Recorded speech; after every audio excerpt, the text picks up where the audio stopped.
Hello friends, आज हम फिर से उसी पोएम के नेक्स्ट पार्ट की ओर चलते हैं। आपकी पोएम है अर्थन पॉट्स, जो कि ONV ग्रुप द्वारा लिखी गई है। ये फेमस पोएम है। इसके अलावा ये जो पोएम है ये हमें एक डीपर मीनिंग देती है, एक्चुअली हिडन मीनिंग देती है। उस मीनिंग के द्वारा हम जो ह्यूमन बीइंग हैं उनका कंपेयर करते हैं अर्थन पॉट्स के साथ में। ठीक है, तो हम उसी पोएम में आगे चलते हैं। और अब जो इस पोएम का लास्ट पार्ट है वो बहुत इम्पोर्टेंट है, और जो पोएम का पूरा जो थीम है, जो मेन मीनिंग है, वो इस जो लास्ट के स्टैंजा है उससे पता चलता है। ठीक है, तो हम आगे चलते हैं। दो यद्यपि we are mere earthen pots, even our makers do not know where tomorrow we shall be 100 like us who are crowded here are waiting। तो यद्यपि we are mere earthen ponds, हम केवल क्या हैं, मिट्टी के घड़े हैं। Even our makers do not know, makers का मतलब है जो कुम्हार है, जो इन लोगों को बनाता है, जो अर्थन पॉट्स हैं उनको बनाता है, वो खुद भी नहीं जानता कि किस कैसे, मतलब कि कल क्या होगा, वी आर टुमारो, कि उनका जो कल है, जो आने वाला कल है, वो कहाँ होगा। ठीक है, अब नेक्स्ट चलते हैं। We sell we hundreds like us who are crowded here, we sell we 100 like us. अब वो क्या बोल रहा है कि हम जैसे, मतलब अब अर्थन पॉट अपने बारे में बोल रहा है कि वी सेल वी 100 लाइक, तो हम जैसे तो 100 100 मतलब 100 से भी ज़्यादा, हु आर क्राउडेड हियर, यहाँ पर इकट्ठा भीड़ की तरह पड़े हुए हैं। ठीक है, आर वेटिंग, हम इंतज़ार कर रहे हैं।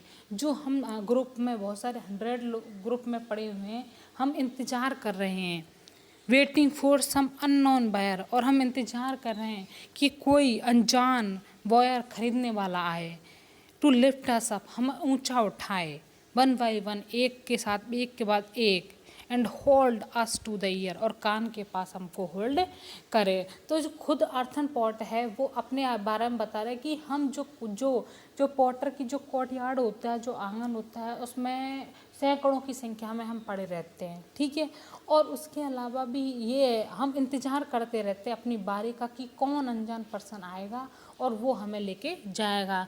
अब ये बोल रहा है पॉट कि किस तरह से उसको जज किया जाता है, कि किस तरह से वो बेटर है, किस तरह से उसको जज किया जाता है। तो देखो, हम खुद भी कॉमन है, हम खुद भी लोग उस तक कैसे जज करते हैं। एक जैसे हम ज़्यादातर जैसे लोग, हम भी जैसे स्टूडेंट, आपने भी देखा हो, जब हम कुम्हार के यहाँ मटकी लेने जाते हैं तो उसको टर्न करके इस तरह से अपनी जो जो फिंगर है उसका बैक उस पर टच जोर से मार के देखते हैं, स्टॉप करके देखते हैं कि वो साउंड कर रहा है या नहीं। अगर हम उस प्रॉपर साउंड, जैसा हम साउंड चाहते हैं, अगर वैसा वो कर रहा है तो तब हम उसको ले लेते हैं और उसकी कीमत अदा कर देते हैं। तो सेम यही वो बोल रहा है, जो पॉट्स है वो बोल रहा है कि हमको एक के बाद में एक उठा ले जाता है। And with a fingers stroke quality test by the sound, और फिर हम फिंगर स्ट्रोक के साथ में जो हमारी क्वालिटी है उसको एक साउंड के थ्रू टेस्ट किया जाता है।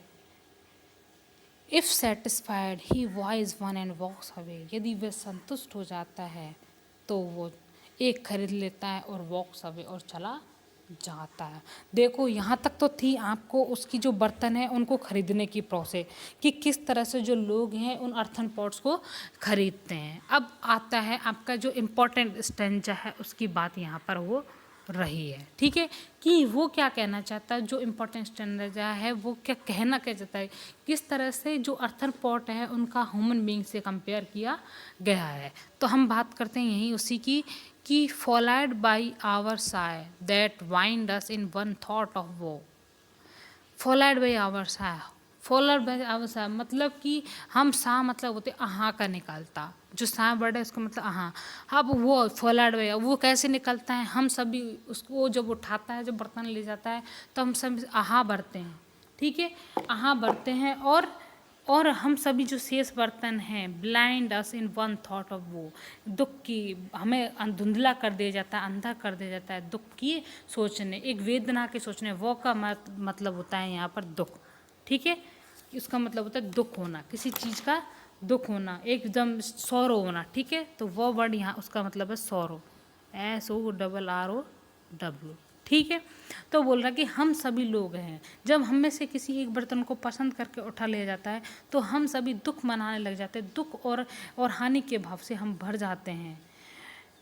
और क्योंकि और बर्तन हैं, वो अब उनको यही नहीं पता कि वो कौन सा बर्तन को जो खरीदने वाला उठाएगा और सबसे पहले हम में से किसकी बारी आएगी और कौन सबसे पहले विदा होगा। तो इस दुख के भाव से वो जो बर्तन है वो भर जाते हैं। अब देखो, मैं इसका बाद में ही तुम्हें इसको पूरी तरह से समझाने की कोशिश करूँगी। तुम इसको बस इसका एक तरह कहना क्या चाहता है, लाइन टू लाइन ये कहना क्या चाह रही है पोएम, उसको समझने की कोशिश करो। N intense sense of loss, intense sense of love, और हानि की बहुत ही इंटेंस सेंस, और दुख की और हानि की जो भी भावना है, इंटेंस मतलब जो गहरा भाव है। One of one who was one of one, एक इंसान एक था जो हमें हमारे बीच में था। And one of us take and, और अब किसकी बारी आएगी, मतलब एक था जो तो चला गया उसके साथ में, अब हम में से किसको किसके साथ में जाना पड़ेगा। Aha when does our turn come to depart, तो कब हमारी बारी आएगी जाने की, डिपार्ट मतलब जाने की, तो कब हम लोग हम में से कौन जाएगा और कब उसकी बारी आएगी और कब वो किसके साथ में जाएगा। एंड वहन इट कम्स, और जब आएगा, who would be the first to leave, तो हम में से कौन होगा जिसको पहले जाना पड़ेगा। तो तुम अब देखो, सोच समझो इस बात को कि ये पोएम कहना क्या चाह रही है। एक सिंपल है, अगर इसको समझा जाए तो हम जनरली ये बस मिट्टी के बर्तन ले लिए किसी ने और उसको किस तरह से उनको दुख होता है इस चीज़ को बताना है, लेकिन यहाँ पर जो अर्थन पॉट्स है उनको सिंबलाइज किया है ह्यूमन बीइंग की तरह, कि किस तरह से जब एक ह्यूमन बीइंग की जो परिवार है उसमें से अगर एक पर्सन चला जाता है, हम खुद को भी नहीं पता कि कब कौन चला जाएगा। ठीक है, तो हम देखो, अब मैं हूँ, हमारी या हम सब की फैमिली है, हमको खुद को पता है कि हम किस पर्सन को सबसे पहले लॉस करेंगे, नहीं पता।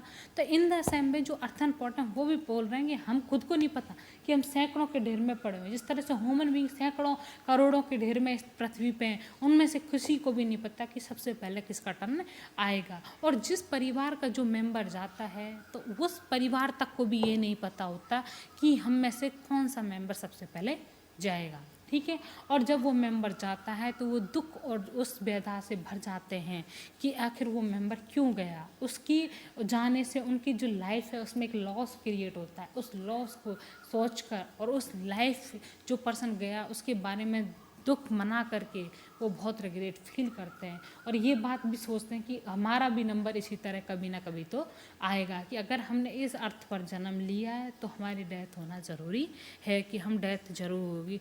तो यहाँ पर ये बोला कि जिस तरह से अर्थन पॉइंट हैं उनको सिम्बलाइज किया, उनको कंपेयर किया है किसके साथ में, किया ह्यूमन बीइंग के साथ में। तो ये बात, ये जो हमारी सिमिली है ये बिल्कुल परफेक्ट है कि दोनों ही चीज़, चाहे वो हमारा ह्यूमन बॉडी हो या फिर अर्थन पॉट, दोनों किससे बने, अर्थ से बने। तो इन द सेम में ये बोल रहा है कि जो बाइबल है उसमें क्लियरली कहा है कि मनुष्य किसका बना है, मिट्टी का है, और मिट्टी में ही उसको लास्ट में मिल जाना है। तो कई बार कहा आपने, देखो कई सारे गीत भी हैं कि तुम इंसान क्यों रोते हो, तुम तो खुद ही मिट्टी के हो, तुम्हें इस मिट्टी में मिल जाना है। तो इस तरह के जो बहुत सारे सॉन्ग्स भी क्रिएट हो जो इस बात को बनाते हैं कि हमें चीज़ों से क्यों मोह है। हम इन जो फिजिकल जो चीज़ें हैं, जैसे हमारी बेटी, हमारे परिवार, हमारी धन संपत्ति, तो हम इन चीज़ों से क्यों मोह करते हैं, जबकि हमें खुद को पता है कि हम अर्थन की पॉट की तरह हमें ईजिली ब्रेक भी हो सकते हैं। हम किस दिन हमारा टर्न आ जाए और हम चले जाएं और इस सब चीज़ों को छोड़कर चले जाएं, तब भी हमारे पास में उस चीज़ का कोई जवाब नहीं होता। हम कंटिन्यू अपनी उन चीज़ों से लगाव करते रहते हैं। इस तरह से जो ये पोइम है इसमें एक हिडन मीनिंग है। तो आप समझ गए ह्यूमन बीइंग की किस तरह से जो है अर्थन पॉट से जो कंपेयर की है, और किस तरह से वो का जो आपकी पूरी पोइम में वो बताती है कि किस तरह से जो मनुष्य भी उन अर्थन पॉट की तरह जो चीप हैं और जो इजीली ब्रॉक हो जाते हैं, उसी तरह से हमारी जो ये जो ह्यूमन बीइंग है वो भी उसे पूरी तरह से बोलते हैं कि तुम भी अर्थन की तरह बने हो, तुम ही अर्थ से बने हो और तुम भी इजीली ब्रेक हो सकते हो। तो तुम्हें किसी का मजाक नहीं उड़ाना चाहिए। इस संसार में सभी लोग इक्वल हैं और सभी लोग कुछ ना कुछ ड्यूटीज़ को फुलफिल करने आए हैं। तो इस तरह से ये आपकी पोइम है, ये बहुत ही ब्यूटीफुल पोइम है और बहुत सिंपल वे में लिखी गई है। और इस पोइम का लास्ट स्टैंजा बहुत ही ज़्यादा इम्पॉर्टेंट है एक्सप्लेनेशन के लिए। तो थैंक यू वेरी मच।